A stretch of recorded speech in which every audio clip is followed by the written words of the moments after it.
Hello, I'm Dr. Rick Chambers, and I'm here with Gail Huxley for this review of a week in book sense. We're a few weeks behind, but we'll catch up.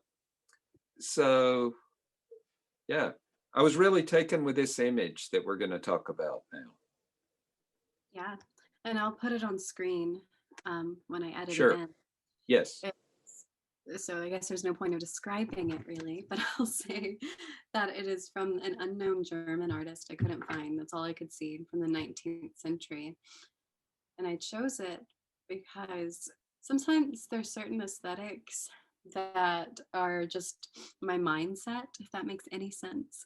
This bright moon that's almost sun-like on the snow in this decayed or like decayed, almost gone, what, Right. cathedral?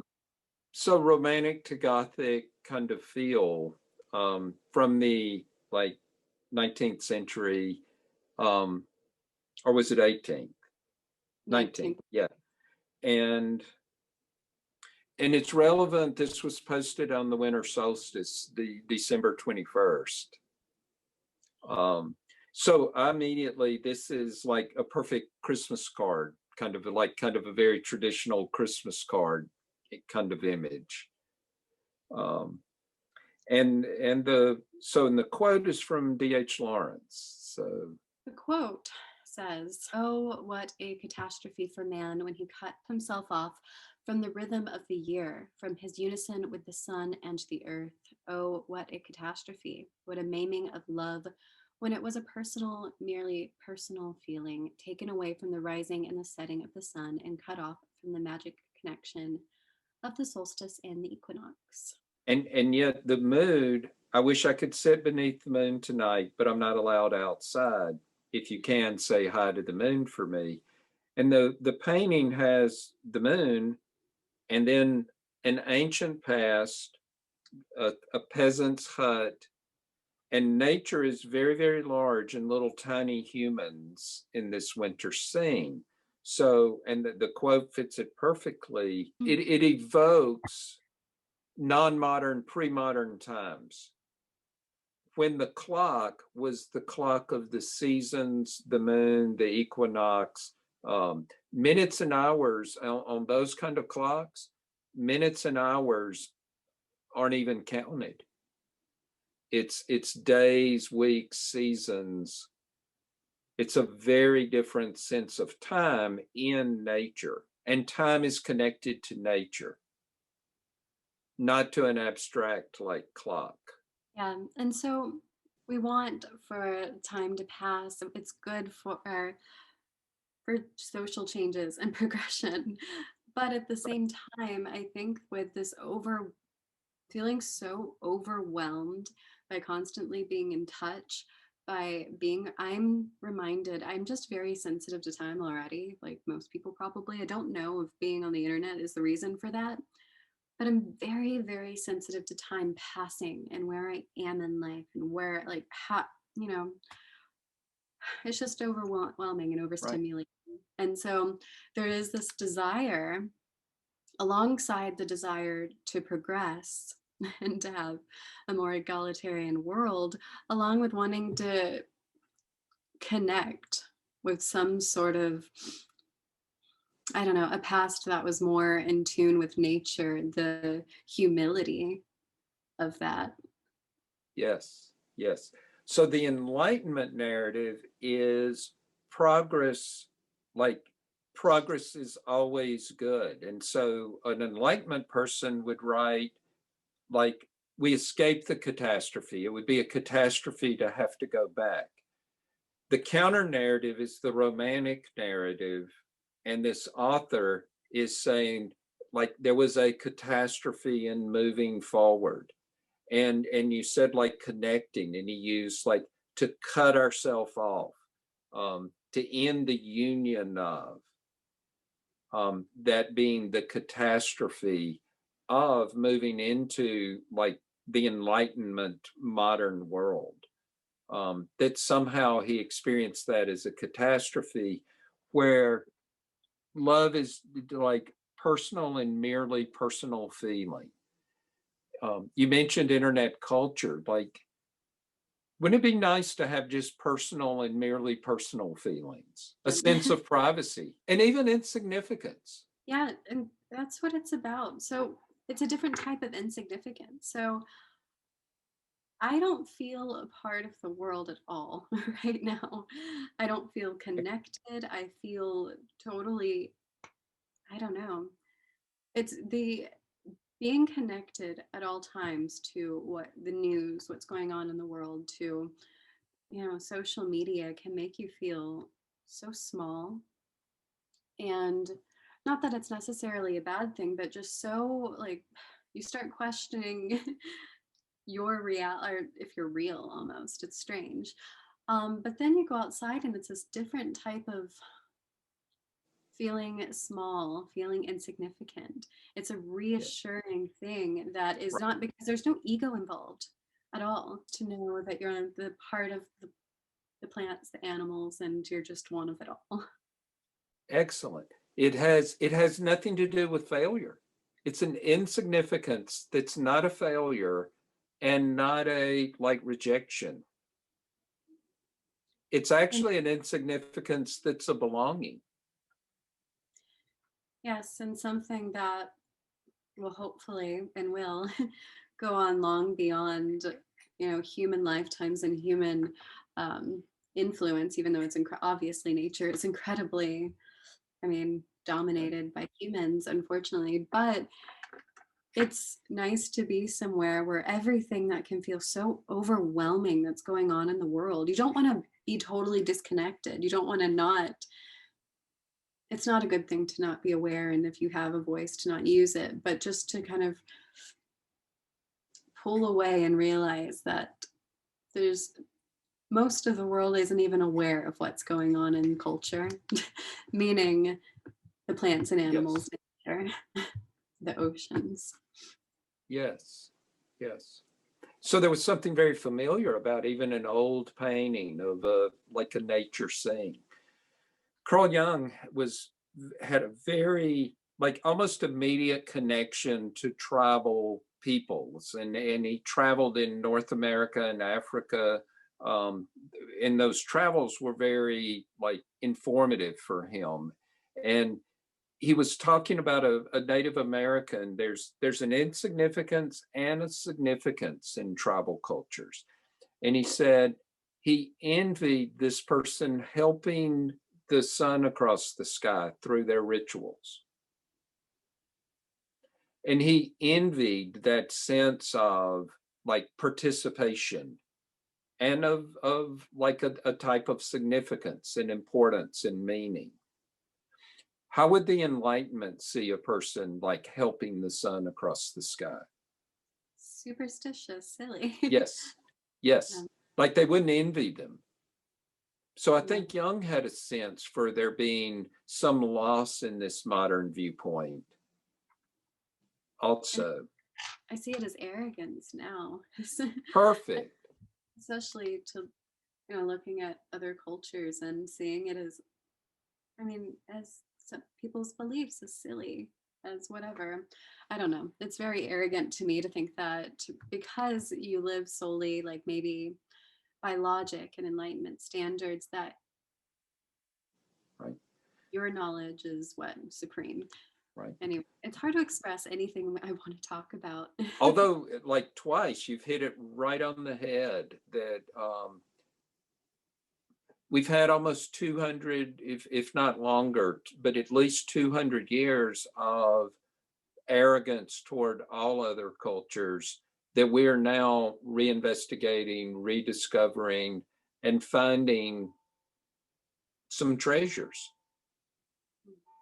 in non-enlightenment kinds of ways of knowing and of realizing there was a loss. Well, I was thinking the thing that moved me most in this post was also what you wrote about on solstice is a good time to write down what you want to leave behind and what you want to take with you.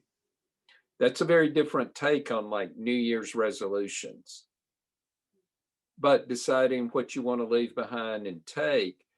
And so in critiquing the Enlightenment, we're not saying like that we can even go back to tribal times, but maybe it is meditating on what humanity wants to take with us and what we need to leave behind. And then individually, it's a great, great meditation, I think. On an individual and a cultural scale, because both seem very relevant right now. And I think the world is like reckoning with, what do we just burn it all down and start over? Is there's so much wrong with the world, and it I don't know, there must be some good to salvage and bring along with us, and like connection. I've got this secret myth or kind of fantasy that in the same way as the reconnection with the classical world in many ways initiated the Renaissance, our reconnection with the tribal world could initiate a move forward in our larger cultural world. And this is why I was saying it's so hard to talk about just about anything I want to talk about. Right? Because as I was saying, I want to have some connection with not the past, but what always has been and always will be. It's not about retreating into, like, there's often criticism of people who are really interested in the past because, with the past, especially romanticizing the 20th or like mid 20th century, it's like, well, there was Yeah. racism and sexism. How could you Right. want all that? And that's not the case. With that, maybe in the past, you want to bring the fashion in, but you want to socially progress. And then reconnecting with maybe indigenous culture, there's this chance that there could be still arrogance within it because you see it being appropriated, or it coming from voices who have never really known indigenous culture, without letting the Correct. like indigenous culture speak for themselves and supporting them and learning from them, not just speaking of what we think we know of them. Correct. Yes. Yes.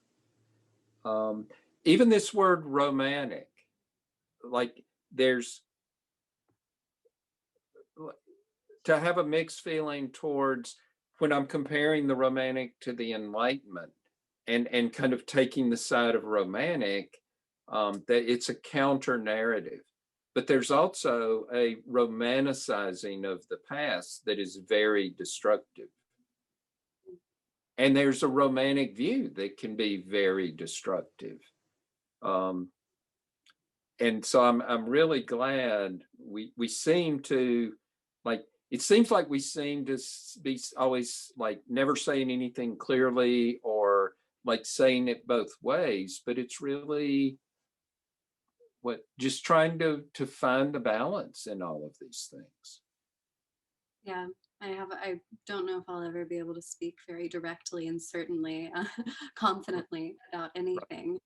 But I'd also like to add to this one with the personal. I was telling you right before we started recording, I'm a little bit nervous because I feel like the reason why I was writing this is almost embarrassing. But if I'm feeling this way so deeply, I hope somebody else in the world might, or it'll just Okay. reveal my flaws. But I've been really feeling like I've only started to grow up in the past few years, which I said is embarrassing because I turned 28 next month. And the idea is that has happened a long time ago. You've transitioned to adulthood, let go of the past, but it seems like I was telling you that I had kind of for most of my life just been regarded as wide-eyed young woman. And so then there was this comfort in that. I'm aware often it's like being the way you're regarded as like a young white woman, but there was this comfort in just being powerless in a way outwardly. And that sounds wrong. It does sound wrong, because maybe that's not quite the word for it. And so it made it a little bit more difficult to move up when you're just so used to being regarded one way. And there's this also power in being, and I say powerless isn't the right word because there's this great power in being young, wide-eyed woman Right. that is extremely valued in culture. And also Yes. this connection with childhood is that even up until, my early 20s, my whole life, there was this thread running through it that was pretty much unbroken in my environment, my family, and I know I'm lucky for that. But then I feel this great rupture in my life now, and I feel myself becoming a different person. And I think, and I like that person way more. I like who I am now. I feel more comfortable with myself. But there is also this fear of losing what was good. I don't want to lose wonder, which is associated with youth. I don't want Right. to lose a certain degree of wildness, which I can only imagine now. I never was as a kid or as a youth. But there are some parts of me that I want to bring along with me into the next phase of life and every phase of life consciously, because I know all those other women and girls are still inside of me no matter what. And perhaps like questioning yourself or doubting yourself, like there's some things you want to lose also. Yeah, there's a lot because and I think this is probably a common horror of growing up too, that you get a little bit older and you start to have more self knowledge.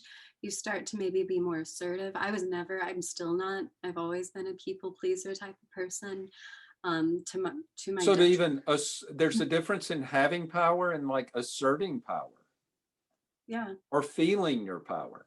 And I was never even close to asserting it or feeling it when I was younger, at all. And that's what I mean by this horror of looking back and knowing, and people so often say, if only I knew now, or like knew then what know now, and wishing that you could go back through it with all this knowledge, which obviously you only have now because of all you went through. So it's complicated.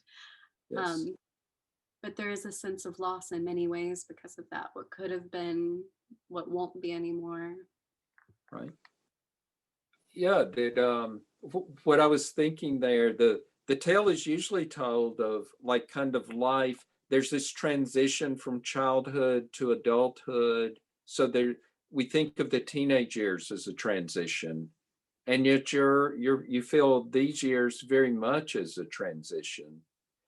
So the story's told as if there's a solid place in childhood and a solid place in adulthood, and then there's this like abnormal transition period when perhaps we never leave the transition period and nothing ever feels solid. Yeah. But that's never talked about. So then there's this great sense of guilt for me, or this, like I said, almost embarrassment. Like, shouldn't I be settled by now? What's wrong with me? Because, and I would Yeah, love, that we should, yeah, like a frog jumping, we should jump from one stable place to another. yeah.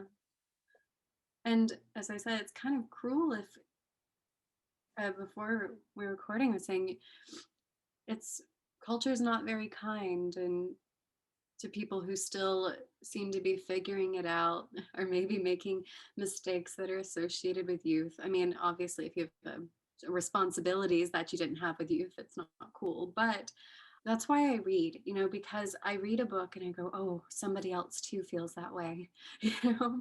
Yes. And sometimes it's not, I would love to have that in the real world too. I feel that way too. You're not so wrong, or maybe you are so wrong, but we're both wrong and need to fix this. Yes. Whereas the message is you should like kind of know where you are and what you're doing. And it should be the same as everybody else's kind of knowing and doing. And as you say, like books break that narrative up. It like there's such a variety of ways to know and do. Yeah, and I think that's something else that it's been a hard one lesson is that stages of life and progression look so different for every person. It doesn't follow this pattern at all for most people. People find their personal peak at all sorts of different ages, understanding at all sorts of different ages, but that's not really reflected in culture and in stories enough. And I think it's to everyone's detriment. Yes. Um, I've read books on the book is Parenting and Educating on Wholeness. And throughout it uses this concept of unfolding, like your life's journey being like a rose unfolding or something unfolding, like from the inside out. I like that narrative. And it seems to fit with people's experiences, or to be a more accurate metaphor for the life journey. I like that because it feels with me that there's so much more within me that I can't quite access yet.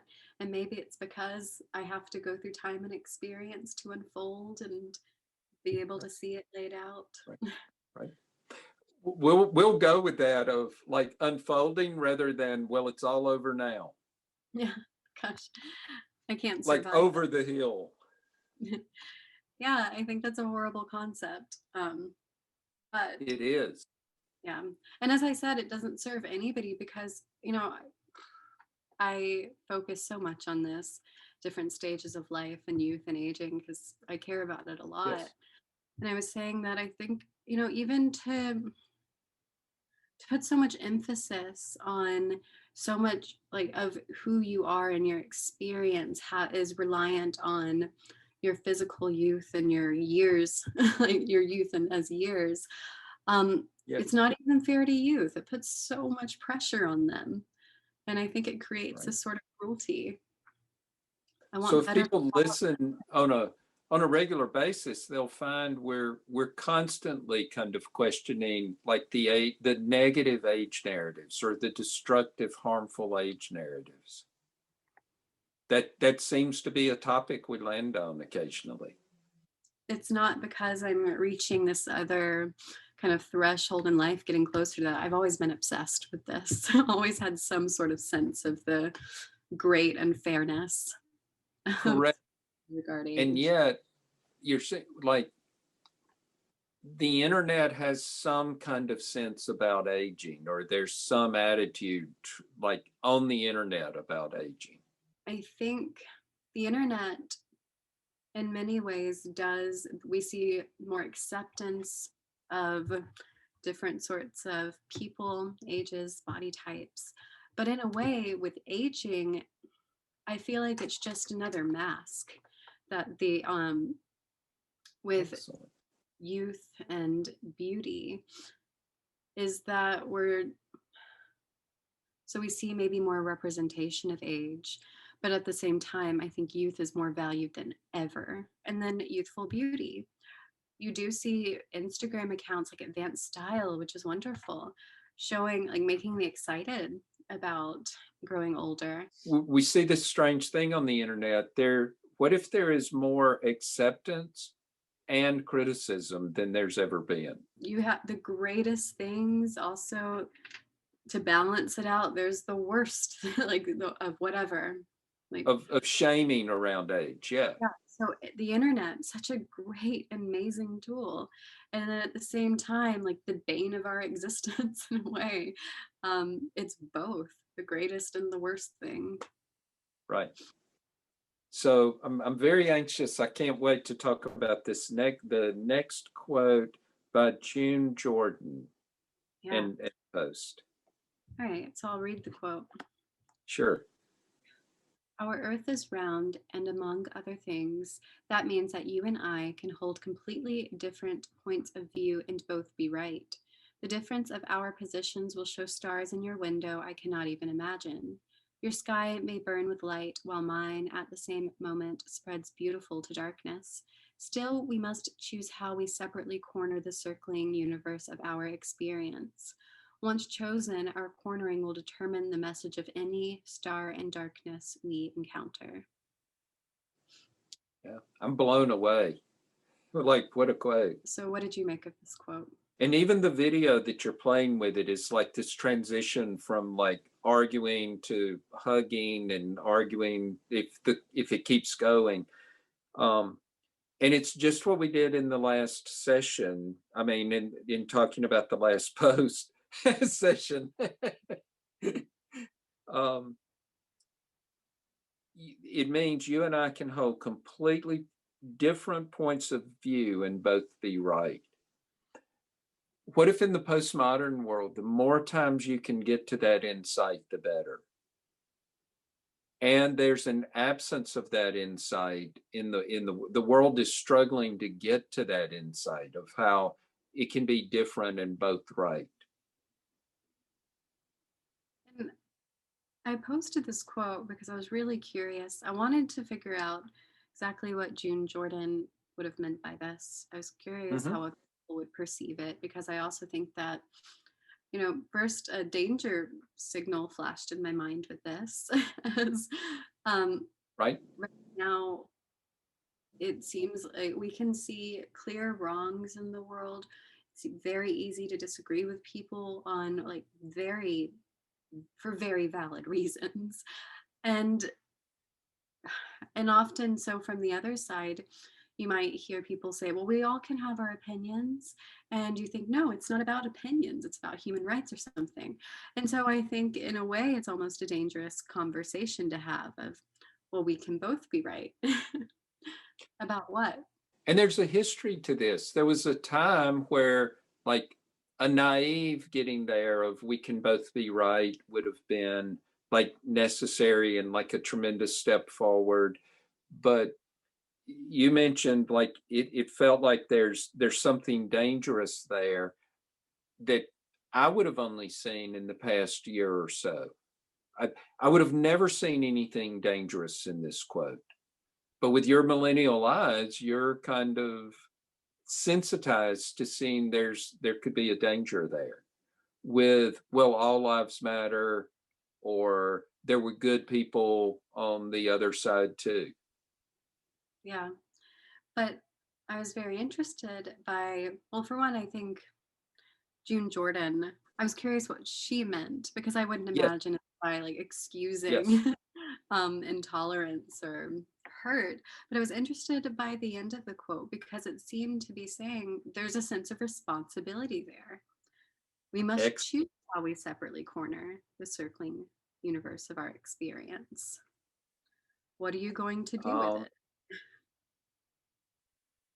even when I'm working with couples, that's why I laughed about session earlier. I was like, I can't get out of that language. I've often drawn a circle with couples and said, well, you see this side of reality and you see this side. So that part of it is not that hard to get to, but you hit the nail on the head again. I've never heard anyone put the second part of this and of taking responsibility. We must choose how we separately corner the circling universe of our experience. That is active agency, empowerment, but it's also responsibility. You're not passively just we can all just think whatever is right. Mm. We're active in choosing, and then how we corner and determine the message. It like how we choose. Once chosen, the cornering will determine the message of what we're encountering.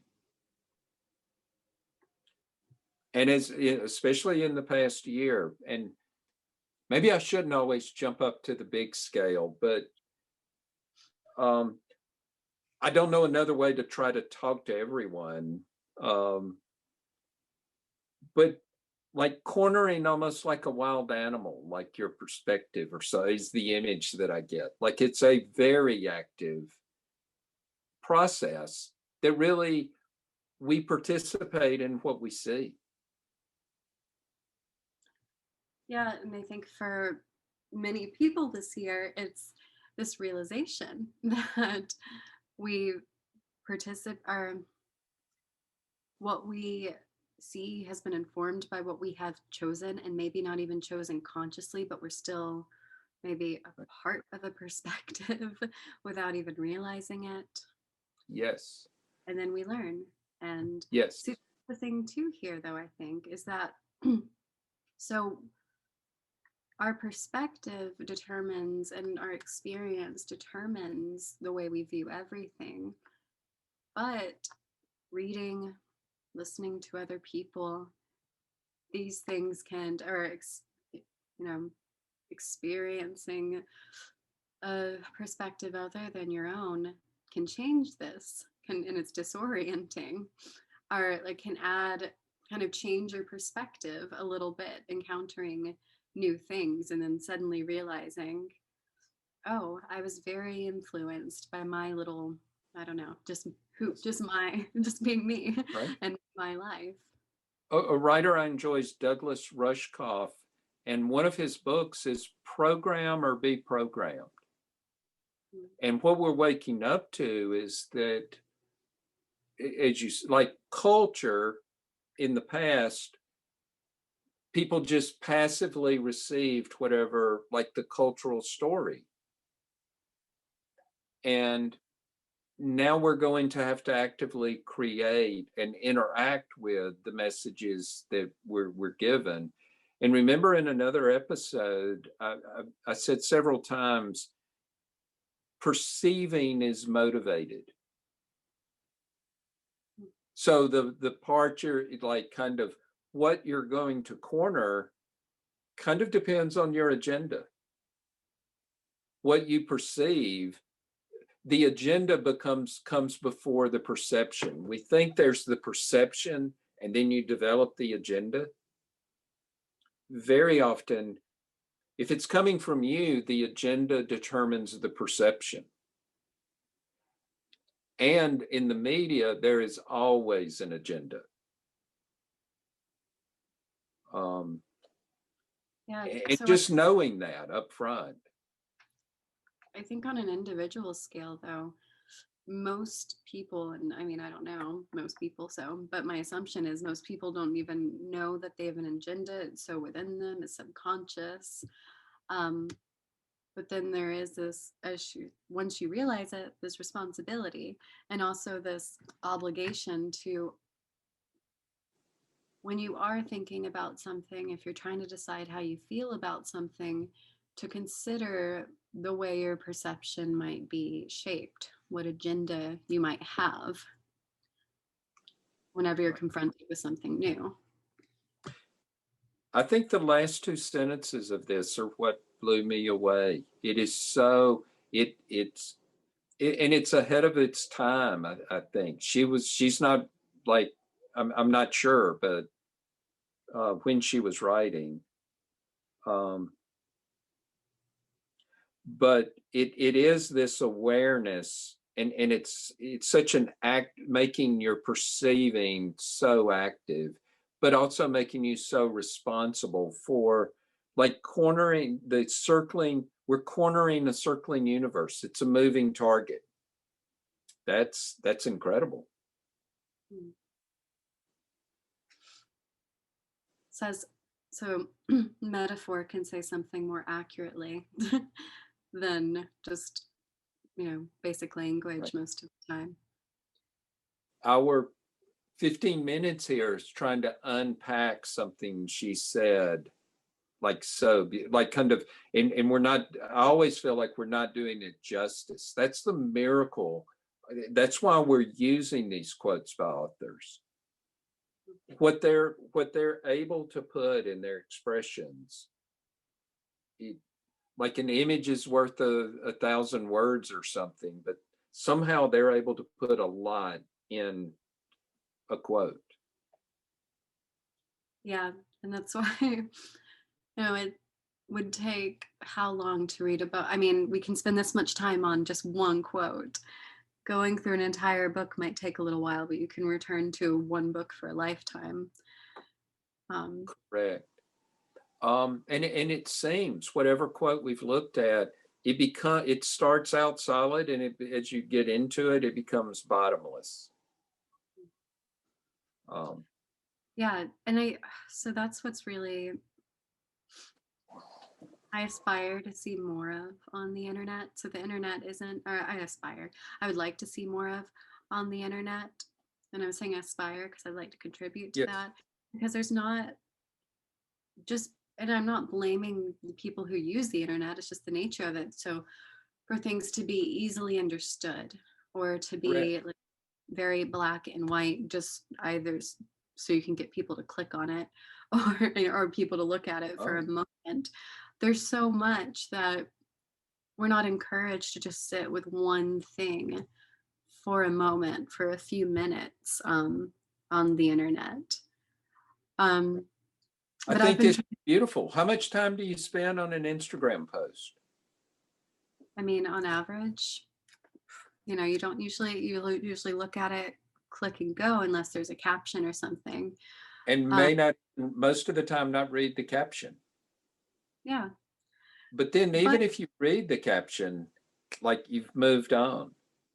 yeah, unless there's some sort of conversation generated by it within the comments, which is great. I love it when people comment on book sense. It makes me really happy and nervous too. But Hint, yeah, yes. makes me incredibly nervous. But again, I love it. But I've been trying to, I haven't been doing a good job, but I would like to. I think it would make me a happier internet user if I wasn't just scrolling mindlessly through all sorts of stuff that's just like I feel bogged down by it and I feel limited by it. But taking a few things in, less things per day, and spending more time with whatever I'm looking at on the internet, just choosing only a handful of things per day. Right. So maybe there are two modes on the internet. One is, and it's kind of fun to just like surf and move on and on and on and just kind of lightly skim. But you've noticed I treat certain YouTube channels as curriculum, like a college course. Especially like stories of old. And Yeah. teachers, yes. Um, that's a different way of being on the internet, of having like almost treating it like it's an educational resource is um, how And it I can not always, is. and you shouldn't always treat it that way, but and we're hoping this channel can be more like that, something that you take time with. Yeah. And Although I hate people trying to get me to stay just taking up time. yeah. Well, then the motivation isn't sincere in that case. It's usually about money. But Correct. There's something they want to say and they're delaying saying it as long as possible. yeah. And I get some people that it's how they make a living, but it can be Correct. selfish. But with us, it takes a long time to like find what we want to say. Yeah. We can say this for sure. There's nothing contrived about like our technique. um, I'm I mean, I wish we could do it differently. I was going to say, like, I'm not saying it's not a arrogant or sort of superiority thing to be saying that it's not contrived because sometimes, especially, on our channel, we have 60 something subscribers, whatever. To some people, that would seem like, well, wouldn't you want more growth? Wouldn't you want more people? And the only way to do that often is by, so like on Instagram, following and unfollowing people. I feel like sometimes I feel like I'm stupid when it comes to these sort of internet tactics because I cannot figure out what tactics are people using to bring people to Yes. them, to for people to spend time with their content. Um, just doing the best I can do then with it. I'll go with that. I agree with that 100%. We're doing this and seeing where it goes.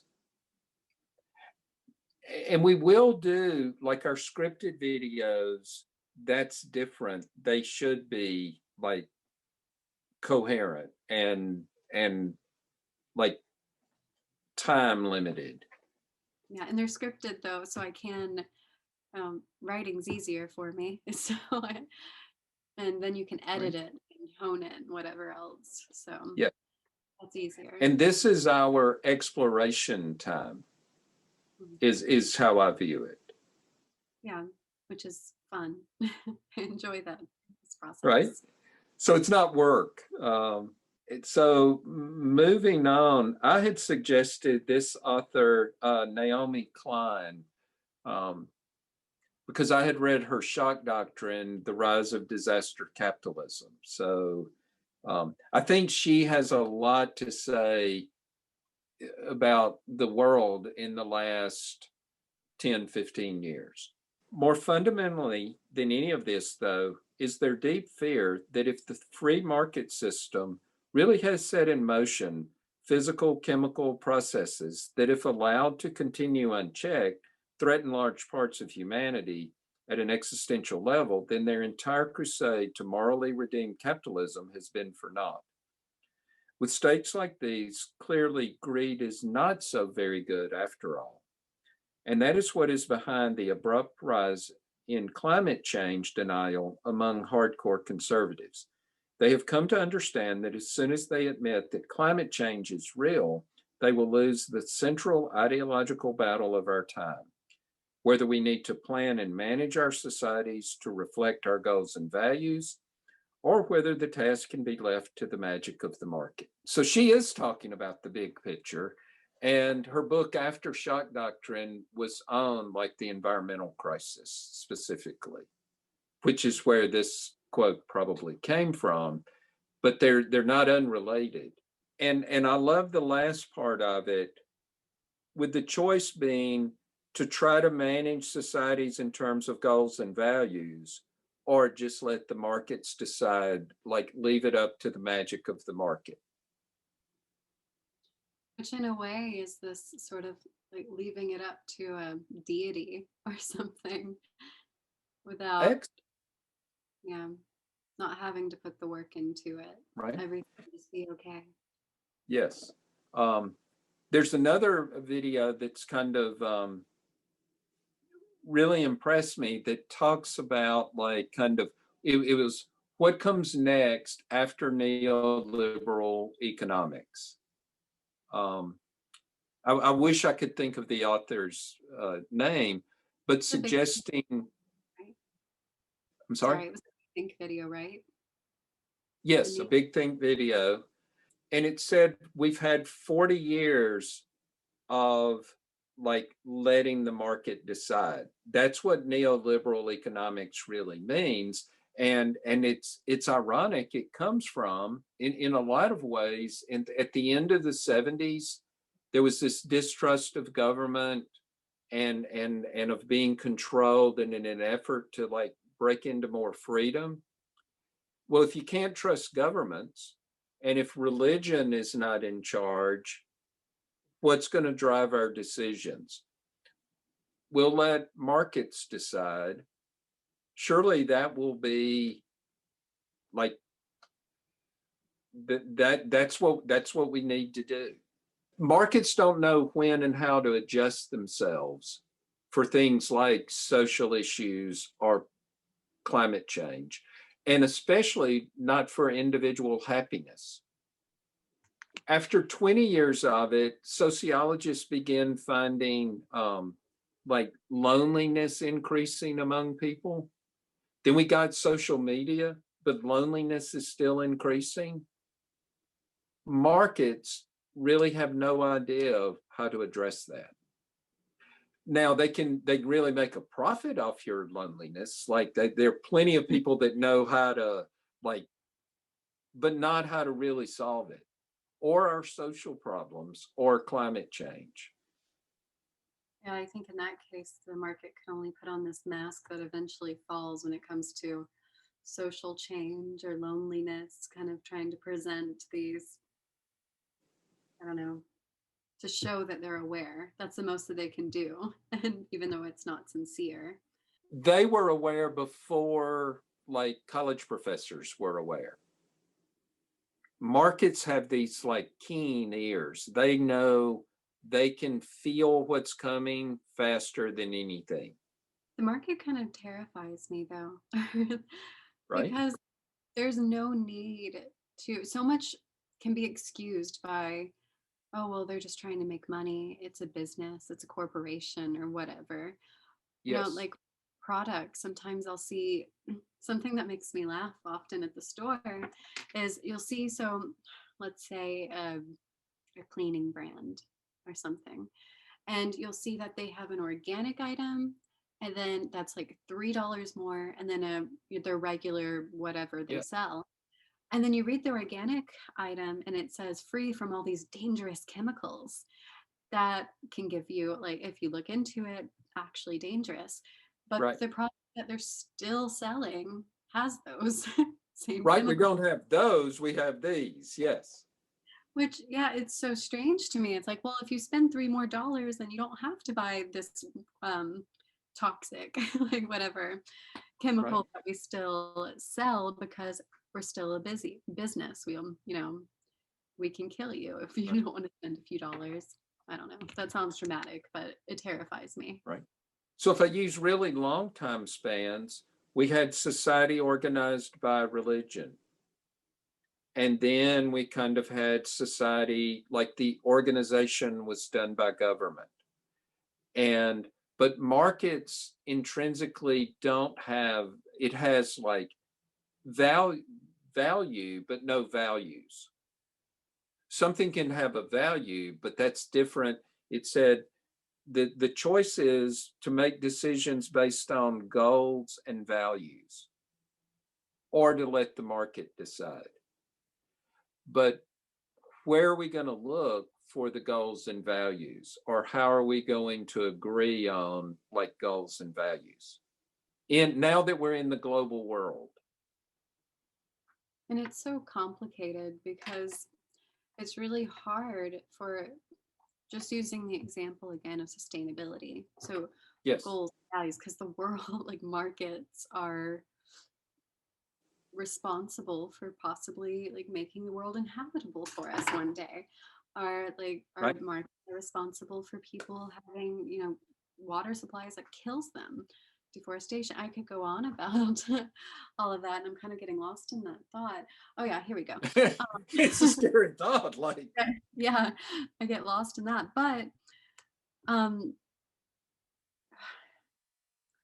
it's really hard. So yeah, with sustainability, it's really hard to abide by these goals and these values when you only how much money you have, where you are economically.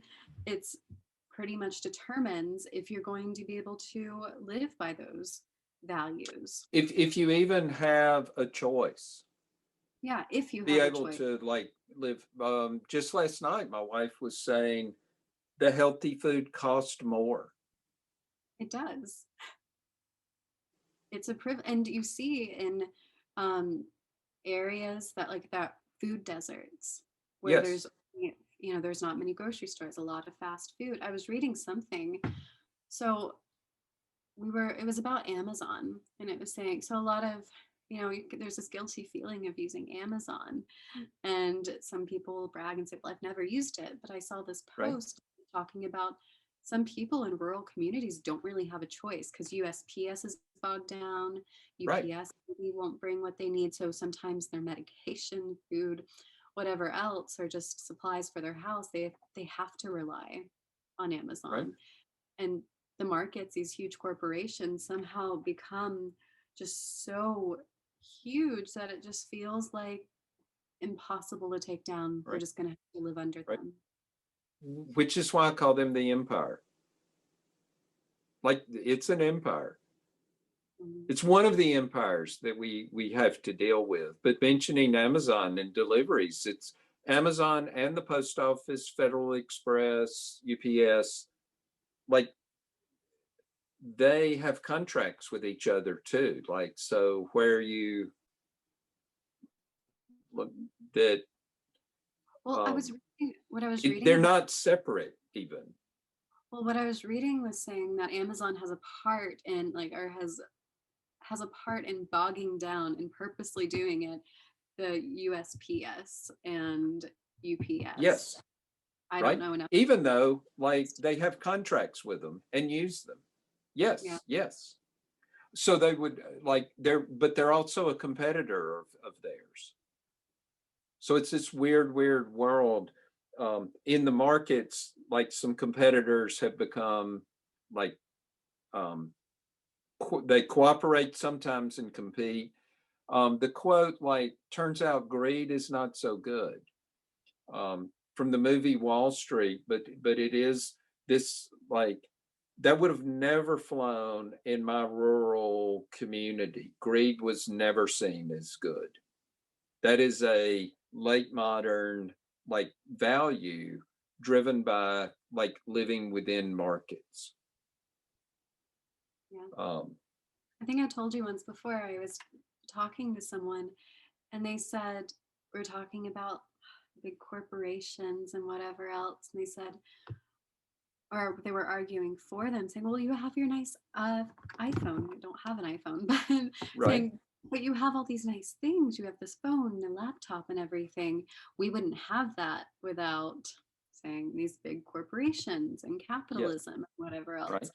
And things like, I don't know, real connection with people, being able, for most people, to just being able to survive, or some really basic things seem not as important as being able to for technology to progress.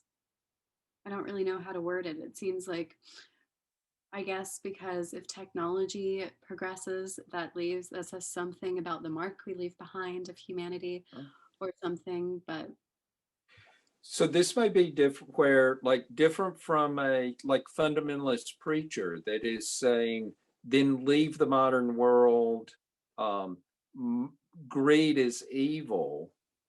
Like, so to say greed is not good is not the same thing as to say greed is evil. Or markets are, like, we just got to get rid of markets. Um, but we do have to find a way to help markets, or what, to bring human needs, values, climate, like, concerns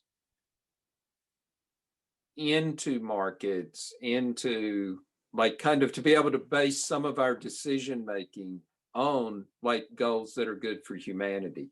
If you think about markets as like a type of animal, it can tell you loneliness is a growing trend and people will know, but not how to solve it.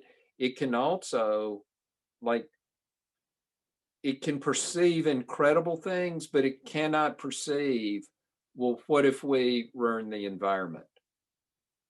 It can't even ask that question. that's why there's so many people that are not asking that question, but saying this is happening. Correct.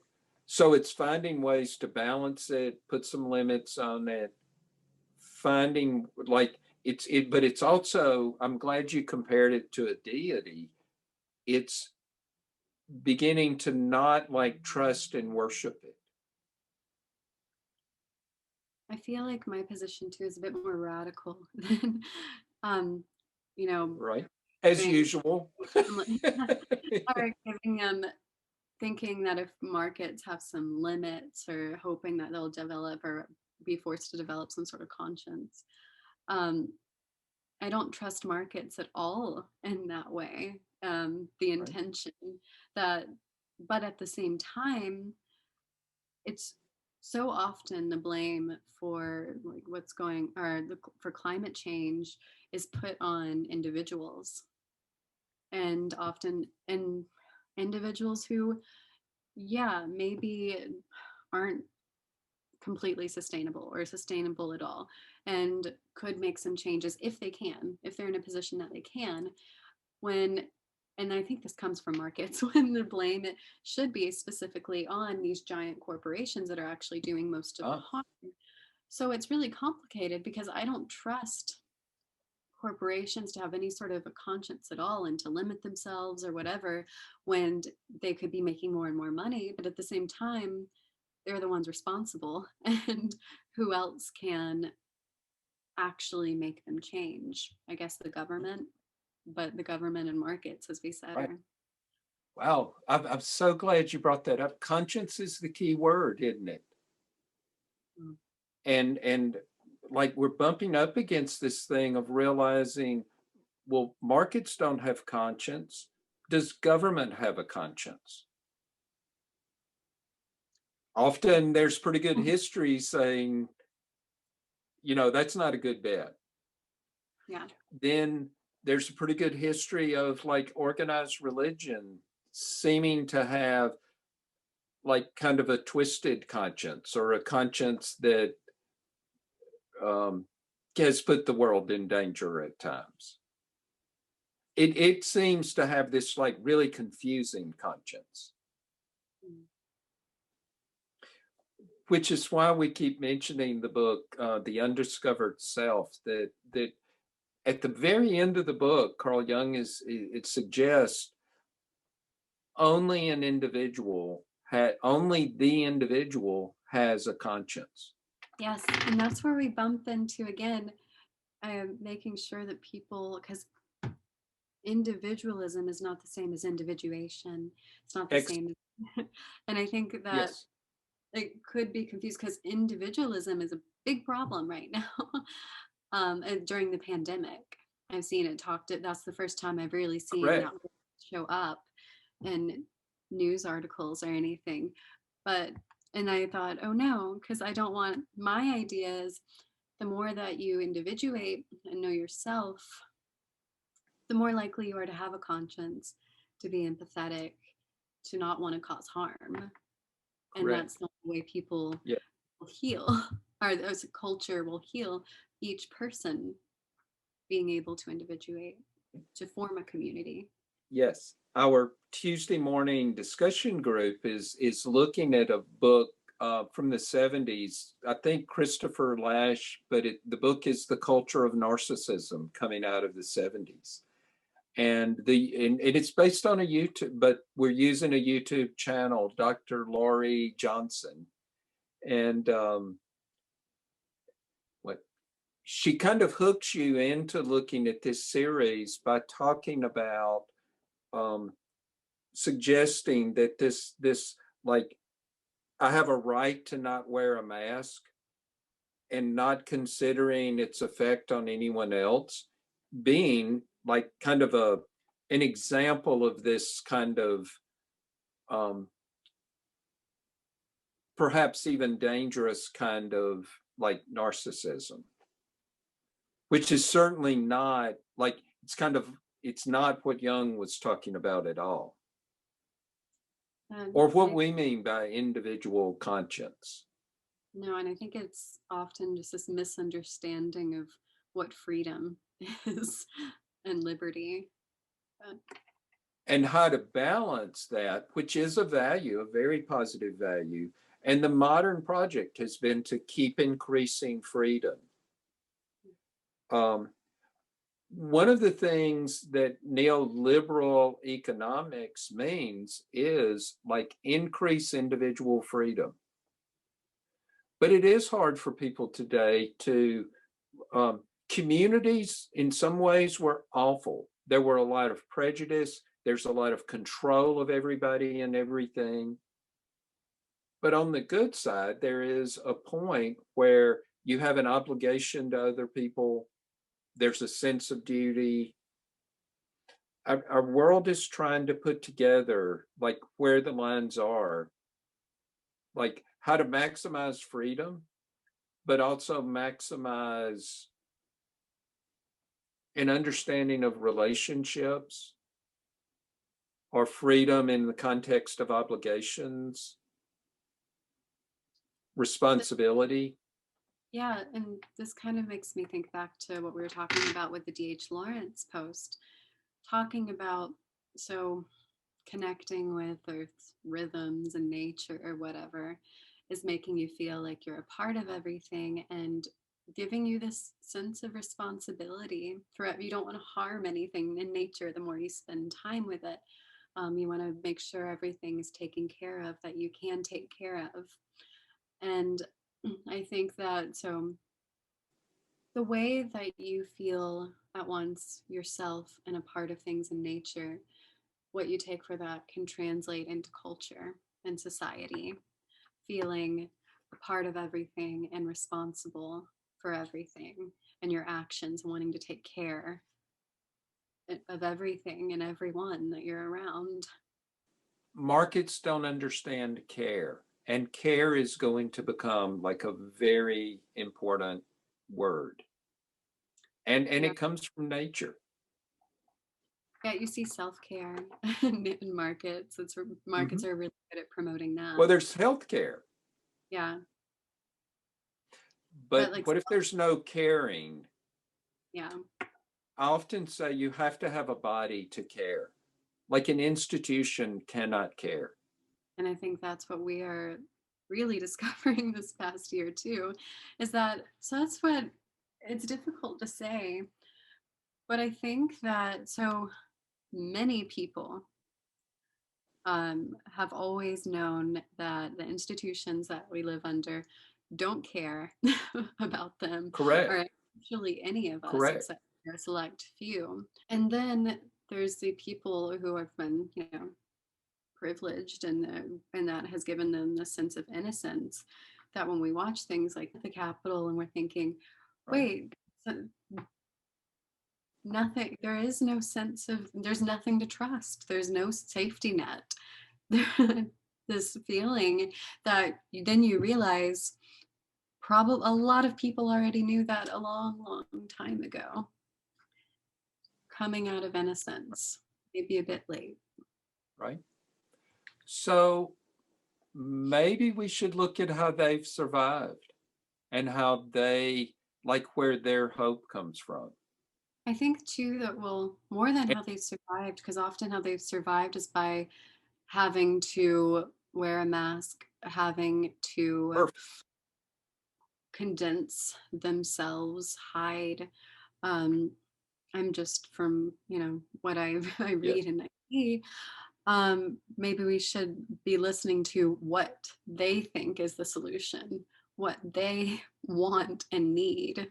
Guaranteed they have some of the pieces of the puzzle that you and I may not be able to see. And if you have actual relationships, or as we develop, relationships are going to be the key. It is balancing rationality, valuing. What if we valued relationships equal to rationality? What the Enlightenment was about, we're breaking free of church and kings, and we're going to establish like this utopia. We're going to make a better world. And the focus of this new world, rationality, is going to solve all problems. And it's solved a lot of problems. It is the balance to rationality is love, is relationships. And that's not irrational. It's actually like that's the pathway forward.